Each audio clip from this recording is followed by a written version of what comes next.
السلام علیکم ورحمۃ اللہ جی۔ آیت نمبر 57 انشاءاللہ کرنی ہے، تلاوت سنتے ہیں پہلے سورہ الاعراف۔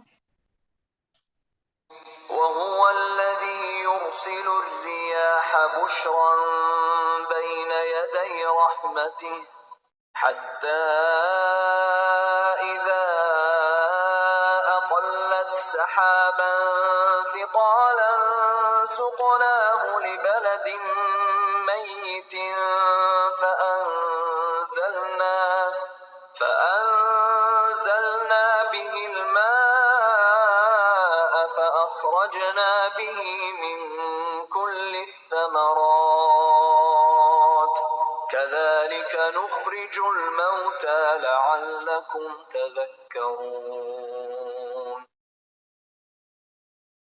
وَهُوَ الَّذِي، اور وہی ہے وہ ذات، یرسلو جو بھیجتا ہے، الریاح ہواؤں کو، بشرن خوشخبری بنا کر، بین یدئی آگے، رحمتی ہی اپنی رحمت کے، حتیٰ یہاں تک کہ اذا جب اقلت اٹھا لیتی ہیں رحمت کو، یعنی ٹھیک ہے، صحابن بادل، ثقالن بوجھل، سکناہو ہم بھیج دیتے ہیں اس کو یا اس کو ہانک دیتے ہیں، لبلد میتن ایک مردہ زمین کی طرف، انزلنا پس ہم اتارتے ہیں، بہی ساتھ اس کے، الماء پانی کو، فاخرجنا پھر ہم نکالتے ہیں، بہی اس کے ساتھ، من کل الثمراتی ہر طرح کے پھلوں میں سے، کذالک اسی طرح، نخرجو ہم نکالیں گے، الموتى مردوں کو، لعلکم شاید کہ تم تذکرون تم نصیحت پکڑو۔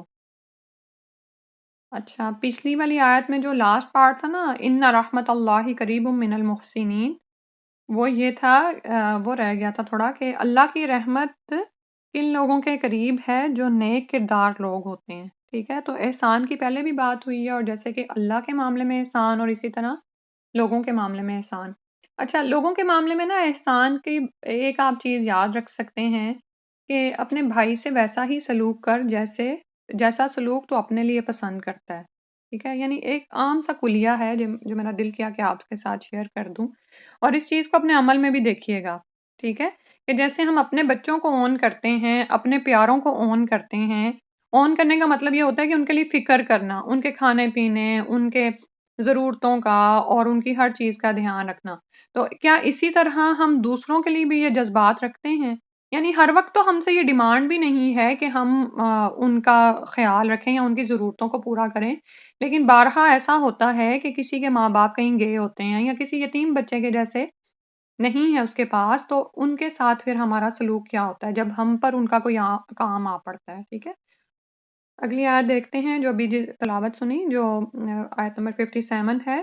تو یہاں پر اللہ سبحانہ تعالیٰ نے فرمایا کہ اللہ ہی وہ ذات ہے جو ہواؤں کو بھیجتا ہے خوشخبری بنا کر اپنی رحمت کے آگے۔ تو یہاں پر جب ہوائیں آ رہی ہیں نا، اور یہ رحمت کے آگے، تو رحمت سے مراد دراصل یہاں پر بارش کو رحمت کہا گیا ہے، ٹھیک ہے، کیونکہ بارش بھی کیا کرتی ہے کہ زمین پر رحمت کا کام کرتی ہے، ٹھیک ہے۔ تو ہوائیں اس سے پہلے آتی ہیں اور اس کے ساتھ پھر بارش لے کر آتی ہیں، تو اس کو رحمت فرمایا گیا ہے زمین پر جو پڑتی ہے۔ حتیٰ اذا اقلت سحابا ثقالا سقناہ لبلد میت، یہاں تک کہ وہ جب اٹھا لیتی ہیں اس ہوائیں، یعنی بادلوں کو، بوجھل بادلوں کو۔ اب بوجھل بادل کیا ہیں؟ یعنی جنہوں نے پانی اٹھایا ہوا ہوتا ہے اور وہ کہیں برسنا ہوتا ہے۔ اور سحاب کو سحاب کیوں کہتے ہیں؟ صحابہ جیسے ویسے تو آتا ہے کھینچنے کے لیے، ٹھیک ہے۔ تو آپ یہ دیکھتے ہیں نا کہ بعض اوقات بادلوں کی شکل بھی ایسے ہی ہوتی ہے جیسے وہ گھسیٹے گئے ہیں آسمان پر، تو ہوائیں ان کو لا رہی ہوتی ہیں۔ سکناہ لبلد میت، اللہ تعالیٰ اس کو ایسی زمین کی طرف چلا دیتے ہیں جو مردہ ہوتی ہے۔ کبھی آپ نے فصلوں کا حال دیکھا ہو جب وہاں سے اٹھا لی جاتی ہیں وہ، اور اس کے بعد وہ جو سروٹ ہوتے ہیں نا وہ بھی جلا دیے جاتے ہیں، تو جو زمین کی حالت ہوتی ہے نا اس پہ جیسے اسکن پر لائنز پڑ جاتی ہیں نا، پپڑیاں سی جم جاتی ہیں سم ٹائم جیسے خشکی کی وجہ سے، تو بالکل مردنی سی چھائی ہوئی ہوتی ہے، مردہ زمین ہوتی ہے، سبحان اللہ۔ اور اللہ تعالیٰ اس مردہ زمین کی طرف ان بادلوں کو لاتے ہیں، پانی برستا ہے، فانزلنا بہ الماء، ان سے پانی برستا ہے، فاخرجنا بہ من کل الثمرات، تو ہر طرح کی ثمرات باہر آ جاتی ہیں، سبحان اللہ۔ یعنی کتنی بڑی نشانی ہے اللہ سبحانہ تعالیٰ کے رب ہونے کی، اس کے خالق کائنات، اور اس کی وحدانیت کی، کہ یہ سب کچھ اللہ ہی کے حکم سے ہو رہا ہے، کوئی اس میں شریک نہیں ہے اور ہوتا ہی چلا جا رہا ہے۔ تو ہر طرح کے نباتات کیسے زمین سے پھوٹنا شروع ہو جاتے ہیں اسی مردہ زمین سے. اب اس مثال کو، اور یہ مثال سب کو نظر آتی ہے، ہم میں سے کون ہے جس نے زمین سے پودا نکلتے ہوئے نہ دیکھا ہو؟ ٹھیک ہے، ہارڈلی کوئی ہوگا بیچارہ جس کو کہیں بند کیا گیا ہو، ادروائز ہر ملک میں وہ علاقے جہاں پر باہر کچھ نہیں اگتا تو لوگ گھروں کے اندر اگا لیتے ہیں. ٹھیک ہے، انڈور پلانٹس ہیں اور سب کچھ ہے. تو اللہ تعالیٰ نے اس کو فرمایا کہ اسی طرح کذالک نخرج الموتیٰ لعلکم تذکرون، اسی طرح ہم مردوں کو نکالیں گے تاکہ تم وہ نصیحت پکڑو. سبحان اللہ. تو یہ بات دراصل مشرکین مکہ کی جو بات تھی نا کہ وہ دوسری زندگی کا انکار کرتے تھے کہ مرنے کے بعد ہیں ہم جب ہڈیاں اور مٹی ہو جائیں گے تو دوبارہ اٹھائے جائیں گے. تو وہ کیا کہتے تھے کہ زمین میں جب مل جائیں گے تو مٹی ہو جائیں گے، ہم دوبارہ کیسے کھڑے کیے جائیں گے؟ تو اللہ تعالیٰ نے فرمایا کہ جو چیز زمین میں چلی جاتی ہے وہ مٹی نہیں ہو رہی ہے، بلکہ جب اللہ تعالیٰ چاہتے ہیں، مناسب موقع اور احوال آتے ہیں تو اس کو زمین سے پیدا کر دیتے ہیں. غلے کا دانہ ہے، زمین میں دبا دیا آپ نے، اور اس کے بعد جب اس کی مناسب آبیاری کی جاتی ہے، اس پر پانی آتا ہے اور موسم موافق ہوتا ہے تو وہ مٹی میں مل کر مٹی نہیں ہو جاتا بلکہ اللہ کے حکم سے پوری فصل اگا دیتا ہے. سبحان اللہ. تو بالکل اسی طرح جیسے زمین مدتوں بیکار اور بنجر پڑی ہے، اس پر باران رحمت کا نزول ہوتا ہے تو جہاں جہاں سے نباتات نکلنے ہوتے ہیں نکل آتے ہیں. اسی طرح انسان کا بھی یہی حال ہے کہ جب وہ زمین میں چلا جائے گا تو اس کو نکالا جائے گا، اور اس کو نکلنے کا وقت کیا ہے؟ نفخہ سور ثانی. جب دوسرا نفخہ پھونکا جائے گا تو انسان باہر نکل آئے گا. جیسے حدیث میں آتا ہے کہ انسان کا جسم مٹی میں مل کر مٹی بن جاتا ہے، صرف اس کی ریڑھ کی ہڈی کی دم جسے عجب الذنب کہتے ہیں باقی رہے گی، اور یہی ہڈی بیج کا کام دے گی. سبحان اللہ. اب یہ چیز آپ کو سائنس بتا رہی ہے، 1400 سال پہلے اس کو نبی صلی اللہ علیہ وسلم نے فرما دیا. تو جب ایک اور حدیث میں جیسے آتا ہے کہ جب سور میں دوسری بار پھونکا جائے گا تو لوگ زمین سے اس طرح اگ آئیں گے جیسے بارش سے نباتات اگاتی ہے، اور یہی اس آیت کا مطلب ہے. اللہ سبحانہ وتعالی ہمیں سمجھا دیں، کیونکہ فرمایا کہ لعلکم تذکرون. تو اسی شاید کہ تم نصیحت پکڑو، شاید یہ زندگی کی جو مثال ہے تمہارے سامنے نباتات کی زندگی کی، اس سے تم جان جاؤ کہ تم جب مر جاؤ گے تو تمہیں اس کے بعد دوبارہ زندہ ہونا ہے اور اپنے اعمال کے لیے جواب دہ ہونا ہے.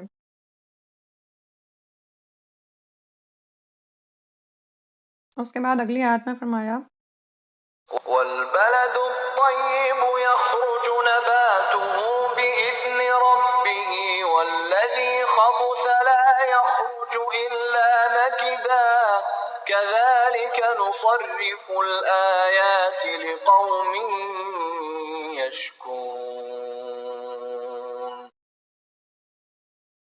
والبلد، اور زمین، الطیب جو پاکیزہ ہوتی ہے، یخرج نکلتی ہے، نباتہ اس کی نباتات، باذن ربہ اپنے رب کے حکم سے، والذی اور وہ جو خبثہ خراب ہوتی ہے، خبیث ہوتی ہے، لا یخرج نہیں نکلتی ہے، الا مگر نقیدن بے فائدہ بیکار چیزیں. کذالک اسی طرح نصرف ہم پھیر پھیر کر لاتے ہیں، الآیاتی نشانیوں کو، آیات کو، لقوم واسطے قوم کے، یشکرون جو شکر ادا کرتے ہیں.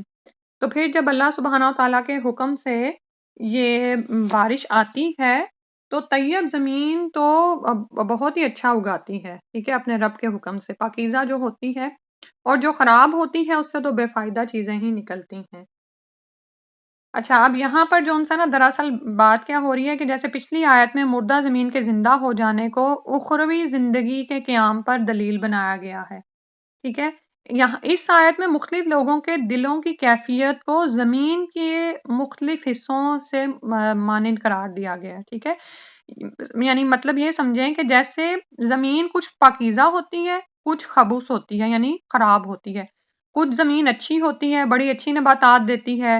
زمین کے کچھ قطعات ہیں جو زرخیز ہیں، شاداب ہیں، جبکہ کچھ ایسے ہیں جو ردی ہوتے ہیں، ان میں جھاڑ جھنکاری پیدا ہوتا ہے. حالانکہ ان سب پر کیا ہو رہا ہے؟ وہی بارش آ رہی ہے جو اللہ کے حکم سے، یعنی وہ ایک ہی بارش کا پانی ہے جو ان کو سیراب کر رہا ہے. لیکن کچھ تو ہرے بھرے کھیت اگا دیتے ہیں زمین، اور کچھ جو ان سے ہیں صرف کانٹے ہی اگاتی ہے. اسی طرح لوگوں کے حالات ہیں، لوگوں کے دلوں کی کیفیت ہے، کیونکہ آپ جانتے ہیں نا قرآن میں ہی بارش کو وحی سے بھی تشبیہ دی گئی ہے، ٹھیک ہے. تو جب یہ بارش لوگوں کے دلوں پر پڑتی ہے، وحی الہی دلوں پر پڑتی ہے تو سب کے حالات ایک جیسے نہیں ہوتے. کچھ وہ ہوتے ہیں جو صحابہ کرام بن جاتے ہیں، اور کچھ وہ ہوتے ہیں جو کہ مشرکین مکہ ہوتے ہیں، وہ ویسے کے ویسے ہی رہ جاتے ہیں. حالانکہ دونوں وحی کو سنتے تھے، دونوں پر وحی اتری ہے، لیکن اپنی اپنی فطرت ہوتی ہے. کچھ سلیم الفطرت لوگ ہوتے ہیں، لیکن کچھ تو بہت ہی خبث ہوتے ہیں جن کے دلوں کے اندر ہی خباثت بھری ہوئی ہوتی ہے. ٹھیک ہے، جیسے آتا ہے نا کہ کچھ لوگ خیر کے یعنی کیا کہا جاتا ہے، خیر کی چابیاں ہوتے ہیں، ٹھیک ہے، اور شر کی وہ تالے ہوتے ہیں. یعنی ان کی طرف سے آپ کو شر کی امید بالکل نہیں ہوتی، جبکہ دوسروں کا حال برعکس ہے. وہ خیر کے تالے ہیں اور شر کی چابیاں ہیں. ٹھیک ہے، اور یہ ہم دوسروں کے لیے نہیں بلکہ اپنے لیے بھی سوچ سکتے ہیں کہ کیا جہاں ہم جاتے ہیں ہم سے خیر ہی پھیلتی ہے؟ کیا جب ہم پر وحی کی کوئی بات پڑھی جاتی ہے تو ہم اس کو خیر کے ساتھ قبول کرتے ہیں؟ ہمارے اندر سے خیر ہی نکلتی ہے، یا خباثت ہوتی ہے جو ہم نہ صرف اس سے اپنی ذات کو ہلاک کرتے ہیں بلکہ دوسروں کو بھی تنگ کر دیتے ہیں؟ ٹھیک ہے، اور یہی حال مشرکین مکہ کا کیا تھا کہ وہ اعتراضات کر کر کے ہی وحی الہی کا انکار کرنے پہ تلے ہوئے تھے. ان کو اس کا مذاق اڑانے کے علاوہ کچھ سوچتا ہی نہیں تھا. جیسے پیچھے آیا نا، پیچھے بھی آپ اس مثال کو بیان کر سکتے ہیں کہ جب یہ بارش کسی مردہ دل پر پڑتی ہے اور وہ خیر رکھتا ہے تو وہ اس کو قبول کر لیتا ہے. ٹھیک ہے، اور پھر اس سے ثمرات نکلتے ہیں، ہر طرح کے فائدے ہوتے ہیں اس سے، جس سے نہ صرف وہ خود سے راب ہوتا ہے بلکہ اس سے انسانیت سے راب ہوتی چلی جاتی ہے. ٹھیک ہے، لیکن کچھ ایسے ہوتے ہیں جو کہ مردہ کے مردہ ہی رہتے ہیں، نصیحت ہی نہیں پکڑتے. جیسے پچھلی آیت میں ہے نا لعلکم تذکرون، تو ہم سب یہ دیکھیں کہ کیا ہم ان لوگوں میں شامل ہیں جو کہ نصیحت پکڑتے ہیں، اور ہم پر جب وحی الہی تلاوت ہوتی ہے تو ہماری کیا صورتحال ہوتی ہے. کذالک نصرف الآیات لقوم یشکرون، اسی طرح ہم پھیر پھیر کر لاتے ہیں نشانیاں، تمہارے سامنے بیان کی جاتی ہیں یہ تمام چیزیں. صرفا کا مطلب ہوتا ہے پھیر پھیر کر لانا، بار بار لے کر آنا. اور کس قوم کے لیے؟ جو کہ شکر ادا کرتے ہیں. ٹھیک ہے، اب یہ دیکھیں کہ کچھ لوگ شکر گزار ہوتے ہیں، کچھ لوگوں کی عادت ہی ناشکری کی ہوتی ہے، ان کو کبھی کوئی خیر کی چیز نظر ہی نہیں آتی، وہ ہر وقت شکوے کا ہی شکار رہتے ہیں. اور جو رب کا شکر گزار نہیں ہوتا نا، وہ بندوں کا بھی نہیں شکر گزار ہوتا، وہ ہر وقت ناقدری اور اس کے اندر یہی شکوہ ہی بھرا ہوا ہوتا ہے. تو ہم خود کو اس جگہ پر رکھ کر سوچیں کہ جب ہمیں یہ کتاب دی گئی ہے، یہ وحی الہی کی بارش ہمارے دلوں پر پڑتی ہے تو ہمارا کیا حال ہوتا ہے؟ کیا ہم بیزار ہوتے ہیں، ایسی محفلوں سے بھاگ جانا چاہتے ہیں، یا ہم اس وقت کو زیادہ سے زیادہ یوٹیلائز کرتے ہیں؟ ہم چاہتے ہیں کہ ہم اس سے میکسیمم حاصل کر لیں تاکہ کچھ منیمم دوسروں کو بھی دیکھ سکیں. ٹھیک ہے، تو جیسے اب آپ اس وقت یہ پڑھ رہے ہیں، اور ایک وہ لوگ ہیں جو اس کو سنیں گے کچن میں پھرتے ہوئے، کام کاج کرتے ہوئے، وہ ایک الگ چیز ہے. لیکن وہ لوگ جو اس کو ان پرسن وہاں پہ بیٹھ کے ٹک کے سن رہے ہیں تو وہ اس کو زیادہ سے زیادہ لینے والے بنے.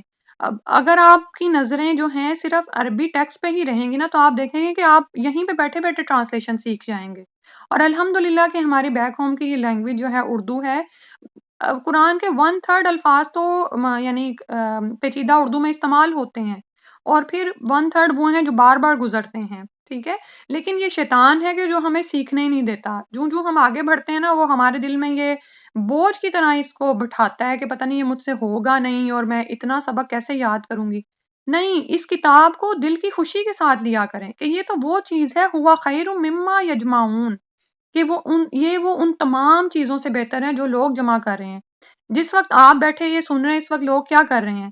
کوئی اپنا ڈالرز کمانے میں لگی ہوئی ہے، چاہے خامد کماتے ہیں یا گھر آتا بھی ہے، اور کوئی اپنا اس وقت کسی پارٹی کی تیاری میں لگی ہوئی ہوگی. اچھا فلاں دن مجھے پارٹی میں جانا ہے، میں یہ والی ڈریسنگ کر لوں، اس کے ساتھ یہ جیولری ملا لوں، یہ کر لوں، یا اپنے کسی کچن کو کھول کے اور اس کی صفائی میں لگ جائے گی. سارا سارا دن عورتیں دیکھیں کہ کتنا زیادہ کام کرتی ہیں نا صفائیوں میں، اور اسی چیز میں پڑ جاتی ہیں.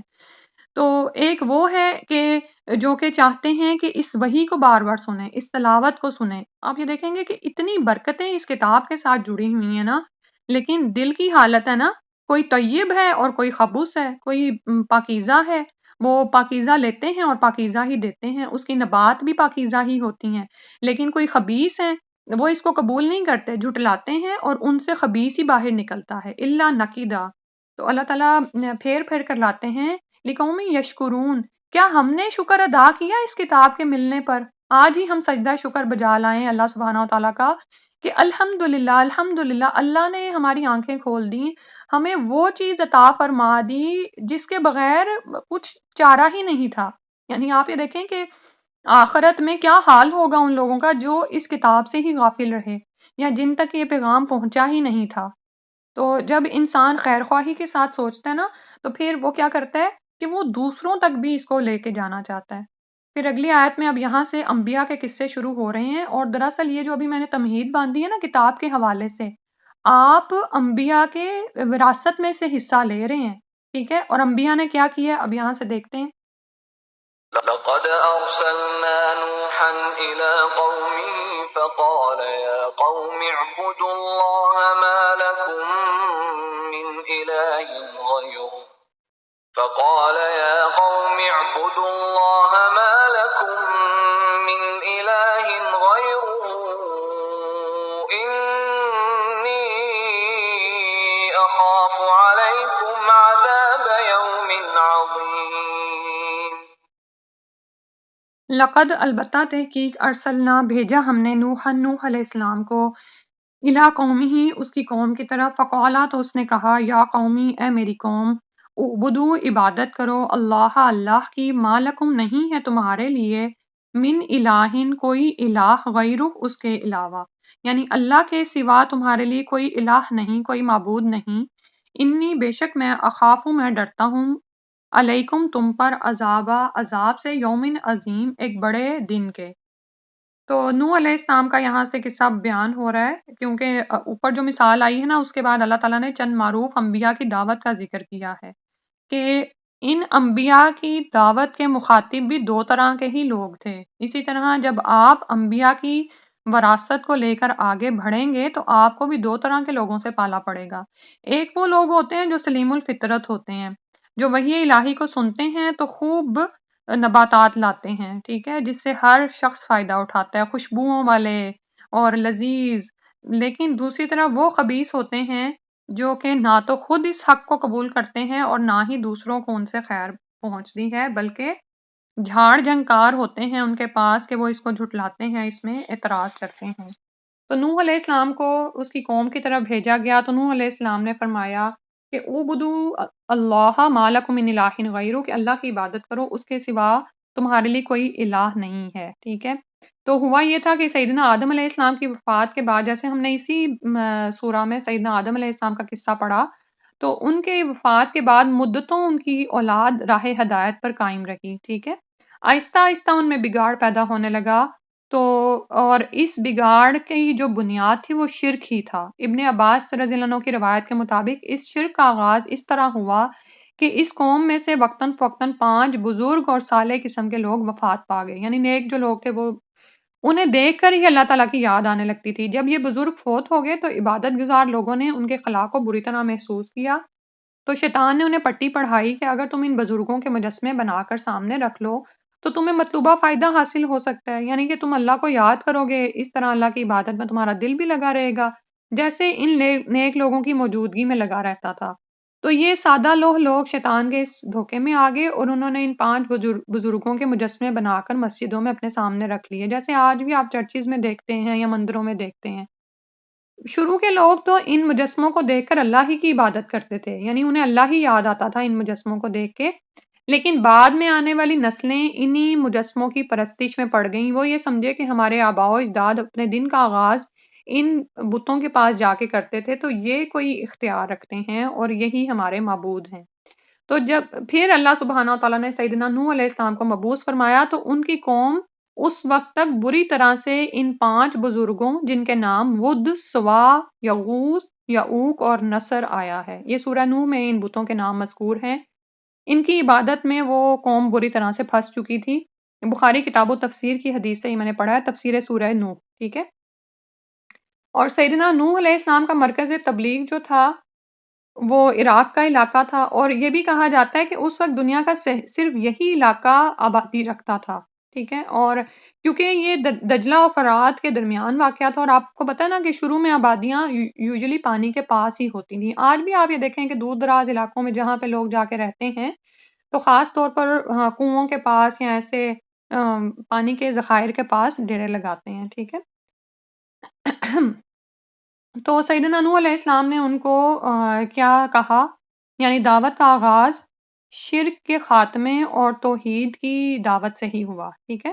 تو اسی سے ہی یہی کلیہ ہمارے سامنے رہنا چاہیے، اور یہ کوئی بڑی بات نہیں ہے۔ یعنی آپ خود پہ برڈن نہ سوار کیا کریں کہ مجھے پتہ نہیں اپنے بچوں کو کیا کیا کچھ سکھانا ہے، کیا بتانا ہے، اللہ کی عبادت کرو۔ نماز پہ ہی اگر آپ لگا جائیں گے نا اپنے بچوں کو تو خیر کی امید رکھیں انشاءاللہ، ٹھیک ہے؟ تو یعنی کہ اللہ کی وحدانیت کا سبق ہی بچوں کے اندر اس طرح سے اجاگر کر دیا جائے کہ وہ خیر پر قائم رہیں انشاءاللہ، ٹھیک ہے؟ ہر طرح کے شرک کی نفی کی جائے، ان کے سامنے شرک کی جو بھی مثالیں ہیں وہ بھی بیان کی جائیں کہ اللہ ہی رب ہے، مالک ہے، خالق ہے، وہی پالنے والا ہے، وہی اختیارات رکھتا ہے، ٹھیک ہے؟ اسی کی ساری صفات ہیں۔ اب یہ سب باتیں جب ان کے اندر ہوں گی تو عبادت کا بھی وہی حقدار ہے، تو وہ یہ بھی جانیں گے کہ مانگنے کا اسی سے مانگنا ہے، یعنی مانگنا بھی کسی اور سے نہیں ہے۔ اور ساتھ ہی نوح علیہ السلام نے ان کو فرما دیا انی اخاف علیکم عذاب یوم عظیم، کہ میں تم پر ایک بڑے دن کے عذاب سے ڈرتا ہوں۔ یعنی اگر تم شرک سے باز نہ آئے اور تم نے توحید کو قبول نہ کیا تو پھر ایک بڑے دن کا عذاب تم پر واقع ہوگا، اور جب یہ عذاب آئے گا تو اس کے بعد بھی کیا ہے، نجات نہیں ہے۔ یعنی مرنا تو اس دنیا میں ہر ایک نے ہے، لیکن انجام کیا ہے کہ پھر جہنم میں ڈالے جاؤ گے۔ اب ان کی قوم نے ان کو کیا جواب دیا؟ قال الملأ من قومه إنا لنراك في ضلال مبين قولا کہنے لگے، الملاؤ سردار، ملا کا مطلب ہوتا ہے بھر جانا، تو یہ وہ لوگ ہوتے ہیں نا جن کے روب سے لوگ بھر جاتے ہیں، یعنی ان کے اندر ان کی پرسنالٹی میں ایسا ہوتا ہے کچھ ایلٹ کلاس آپ کہہ سکتے ہیں۔ آج بھی آپ یہ دیکھیں باروب جو پرسنالٹیز ہوتی ہیں ان کو آپ یاد کر لیں، من قومی ہی اس کی قوم میں سے، انا بے شک ہم لنرا کا ضرور دیکھتے ہیں ہم تجھ کو فی ضلال مبین کھلی گمراہی میں۔ یعنی حد کی انہوں نے کہ جس دعوت کی طرف نوح علیہ السلام بلا رہے تھے وہ حق تھا اور اسی کو وہ گمراہی کہنا شروع ہو گئے۔ یعنی وہ اپنے بتوں کی عبادت میں اس حد تک غرق تھے اور اس پر ایسا ان کا ایمان تھا کہ وہ یہ سمجھتے تھے کہ ان کو چھوڑ دیں گے تو دراصل ان کو چھوڑنا ہمارے لیے گمراہی ہے۔ تو اب یہاں پر وہی بات آ جاتی ہے کہ جیسے ابھی پیچھے آیا نا کہ جب وحی کی بارش پڑتی ہے نا دلوں پر تو کچھ خبیث دل ہوتے ہیں، ان کے اندر سے جھاڑ جھنکار ہی نکلتا ہے، ٹھیک ہے؟ تو بجائے یہ کہ وہ نبی کی دعوت کو قبول کرتے، اور اس میں بھی کیا تھا کہ دنیا آ گئی نا، کیونکہ ملا ہے نا، سردار ہیں، اختیارات رکھتے ہیں، لوگ ان کو مانتے ہیں، ان کی بات سنتے ہیں، تو اب ان کو یہ ہوا کہ اگر نبی کی دعوت قبول کر لیں تو ہم تو مساوات میں یعنی سب کے ساتھ برابر ہو جائیں گے، ہو سکتا ہے ہمیں ان مرتبوں سے بھی دستبردار ہونا پڑے جو کہ معاشرے میں انہیں حاصل تھے، ٹھیک ہے؟ پھر نوح علیہ السلام نے ان کو کیا فرمایا؟ قال يا قوم ليس بي ضلالة ولكني رسول من رب العالمين نوح علیہ السلام کہنے لگے، یا قومی، ہے میری قوم، لیسا بھی دلالتن، نہیں ہے کوئی مجھ کو گمراہی، ولیکنی، لیکن میں تو رسول من رب العالمین، تمام جہانوں کے رب کی طرف سے رسول ہوں۔ تو نوح علیہ السلام نے جواب میں کہا کہ گمراہی میں نہیں پڑا ہوا بلکہ تم پڑے ہوئے ہو، ٹھیک ہے؟ میں تو اللہ کی طرف سے حق لے کر آیا ہوں، اللہ کا رسول ہونے کی حیثیت سے اس کا پیغام تمہیں پہنچا رہا ہوں، اور میں تمام جہانوں کے رب کی طرف سے رسول ہوں۔ اور یہی ہمارا بھی حال ہونا چاہیے نا کہ لوگوں کی ایسے انکار کی باتوں کو یا مختلف طرح کی رکاوٹیں لوگ ڈالتے ہیں، طنز کرتے ہیں، تشنیع، تانے دیتے ہیں، اور اس طرح کے تانے بھی آپ کو سننے میں سم ٹائمز ملتے ہیں نا کہ اچھا تم بڑی علامہ بنی، ابھی کل تم خود کیا کرتی تھی، یا بہت ساری ایسی چیزیں۔ تو بھائی اس سے گھبرانا نہیں ہے، آپ کا جب شرع صدر ہو گیا تو آپ بس لیسا بھی دلالتن، مجھے کوئی گمراہی نہیں ہے، میں حق پر ہوں، ولیکنی رسول من رب العالمین، جہان والوں کے رب کی طرف سے رسول ہوں۔ تو یہ کیا یقین ہمارے اندر ہے کہ وہی کا جو علم میرے تک پہنچا ہے وہی حق ہے، اور مجھے اسی پر جمے رہنا ہے، اور ارد گرد کے لوگ جو باتیں کر رہے ہیں وہ اپنے ہی اس میں پڑے ہوئے ہیں، افترا پردازیوں میں۔ تو دراصل خیر خواہی کس میں ہے؟ اس کو ہی ماننے میں۔ پھر فرمایا، نوح علیہ السلام کا ہی کلام ابھی چل رہا ہے، أبلغكم رسالات ربي وأنصح لكم وأعلم من الله ما لا تعلمون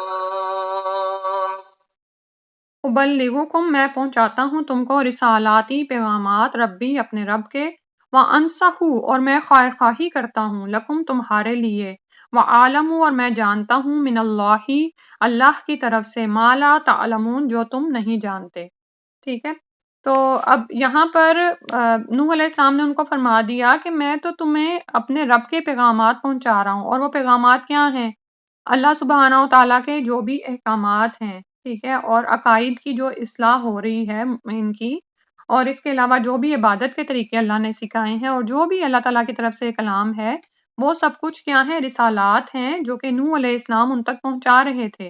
وَأَنصَحُ لَكُمْ اور میں تمہارے لیے خیر خواہ ہوں، میں تمہاری خیر خواہی کر رہا ہوں۔ خیر خواہی کا مطلب یہ ہوتا ہے کہ دوسروں کے لیے خیر چاہنا، یعنی میرا اپنا اس میں کوئی مقصد نہیں ہے۔ جیسے ایلیٹ کلاس کیا سمجھتی تھی کہ یعنی ہم اگر دین کو اپنا لیں گے تو ہم سے ہمارا مرتبہ چھوٹ جائے گا۔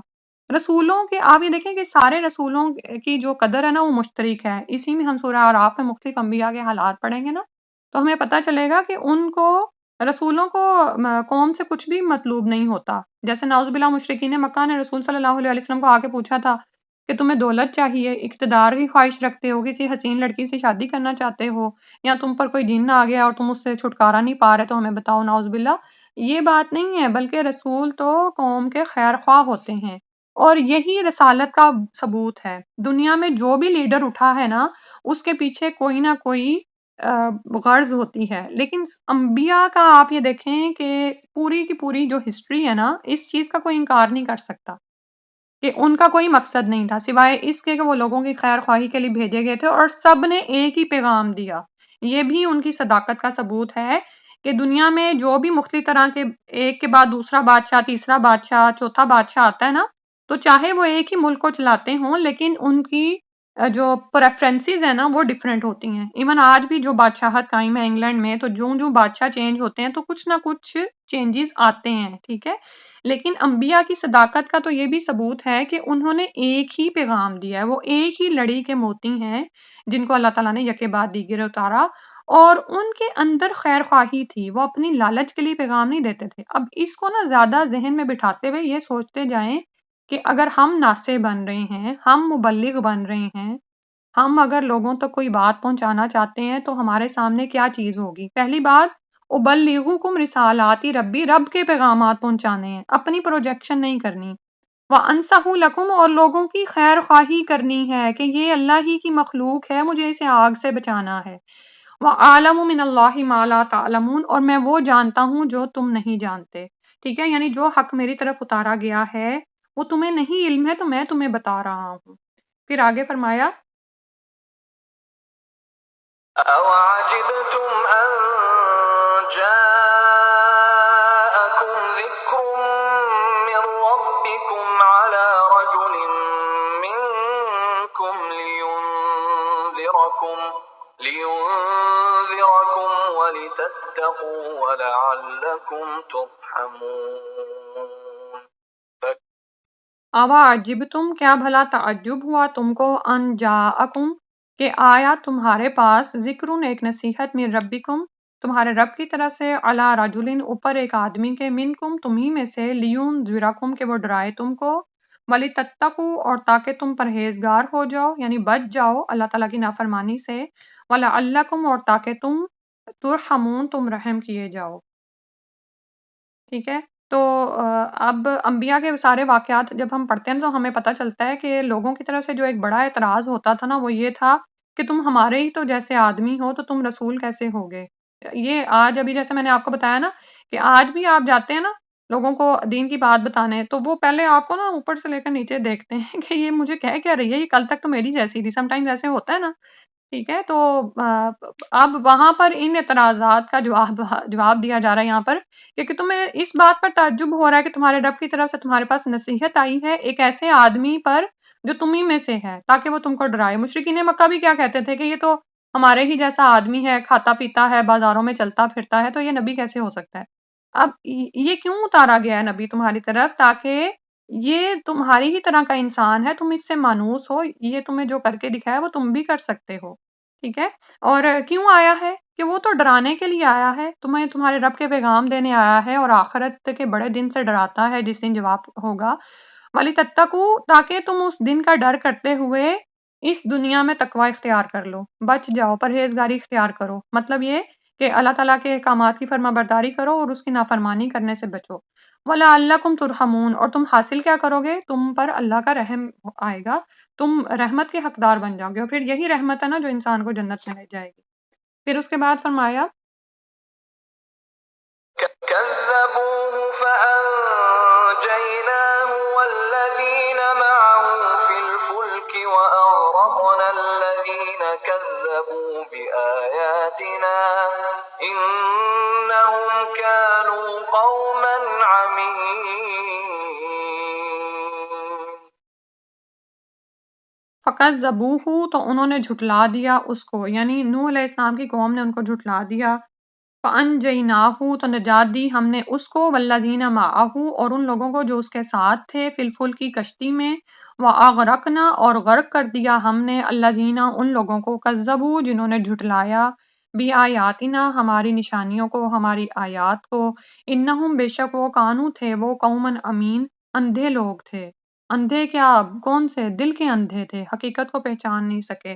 تو یہاں پر نوح علیہ السلام کا قصہ مختصر طور پر بیان ہوا ہے، اور یہ نہیں ہے کہ یہ ساری باتیں اور سب کچھ جو ان سے چند سالوں میں ہو گیا تھا، بلکہ ہم جانتے ہیں کہ جیسے ابن عباس کا یہ قول ہے کہ ان کو 40 سال کی عمر میں جو ہے نبی مبعوث ہوئے تھے، اور اس کے بعد 950 سال تک انہوں نے وہ تبلیغ کا ذمہ داری ادا کی ہے۔ تو اس کے بعد جو ہے یہ سب کچھ ہوا کہ جب ان کی نسلیں نوح علیہ السلام کے سامنے پے در پے گزر رہی تھی اور وہ ماننے سے انکار کیے ہوئے تھے، تو پھر نوح علیہ السلام نے اپنے رب کو پکارا کہ یا اللہ اب ان میں خیر باقی ہی نہیں رہی، اب تو ان کی نسلوں سے بھی فاجر اور فاسق ہی پیدا ہوں گے۔ تو پھر اللہ سبحانہ تعالیٰ ان کی مدد کو کس طرح سے آئے کہ جنہوں نے جھٹلایا تھا ان کو اللہ سبحانہ تعالیٰ نے غرق کر دیا اور نجات دی رسول کو اور ان کے ساتھ ایمان لانے والوں کو، اور ان کی تعداد جو ہے وہ 80 کے قریب بنتی ہے۔ یعنی آپ یہ دیکھیں کہ ہمارا کام کیا ہے؟ تبلیغ کرنا ہے، ٹھیک ہے؟ تو یہ نہیں دیکھنا کہ کتنے لوگ مسلمان ہو گئے اور کتنے لوگ راہ راست پر آئے، اثر ہوتا ہے، اسی لیے تو 80 لوگ تو ہو گئے تھے نا، ہمیں اپنا کام کیے جانا ہے، اس بات سے مایوس نہیں ہونا کہ کوئی سنتا نہیں ہے۔ اب نوح علیہ السلام کو جو ہے اولو العزم پیغمبر شمار کیا گیا ہے، یعنی کیوں، اس کی وجہ کیا ہے؟ یعنی عظیمت کی راہ پر کہ وہ جمے رہے اس پر، کس طرح سے لوگوں کے جھٹلانے کی باتوں کو، ان کے تانوں کو اور سب کچھ برداشت کرتے رہے۔ میں کبھی نوح علیہ السلام کے بارے میں سوچتی ہوں تو مجھے ایسا لگتا ہے جیسے وہ سڑک پر چلے جا رہے ہیں اور کوئی ان کو مشرک ہندو سکھ کوئی نظر آ رہا ہے تو وہ اس کو پکڑ کے روک کے کہتے ہیں یعنی کہ توحید کی طرف آ جاؤ، کیونکہ لوگوں نے کیا کرنا شروع کر دیا تھا کہ نوح علیہ السلام کو دیکھتے تو اپنے کانوں پر کپڑے رکھ لیتے، یعنی بڑے کپڑوں سے اپنے آپ کو نا چھپا لیتے کہ اب یہ پھر آ گیا، پھر تبلیغ کرے گا۔ ہوتا ہے نا ایسے کہ بعض اوقات دنیا میں ہی ہم یہ دیکھتے ہیں، کوئی عالم ہے اور آپ اس کو پسند نہیں کرتے تو آپ چاہتے ہیں کہ بس اب اس سے ادھر ادھر ہو جائیں، ہمیں نہ پکڑ لے۔ اور کچھ لوگ ہیں کہ وہ استقامت کے ساتھ لگے رہتے ہیں اور جہاں جائیں گے، جس محفل میں بیٹھیں گے، ان کا کام ہی دین پھیلانا ہے۔ ایک خاتون کے بارے میں سن رہی تھی کہ وہ خود یعنی ان کا تو ان کی عادت میں ہے جیسے نا کسی بازار میں جانا ہے، کسی دکاندار کے پاس جانا ہے، ہر ایک کو انہوں نے کچھ نہ کہیں جوڑ دینا ہے، سبحان اللہ۔ تو یہی دراصل ہم سے مطلوب ہے کہ لوگوں کو اس راہ پر لائیں، لیکن اور اس کے بعد یہاں پر نوح علیہ السلام کی قوم کا انجام بھی بتا دیا گیا کہ وہ دل کے اندھے تھے، انہوں نے پہچانا ہی نہیں، حقیقت حال کو جانا ہی نہیں۔ یہاں تک ہی اختتام کرتے ہیں، الحمدللہ، سبحانک اللہم و بحمدک، نشہد ان لا الہ الا انت، نستغفرک و نتوب الیک۔ السلام علیکم و رحمۃ اللہ۔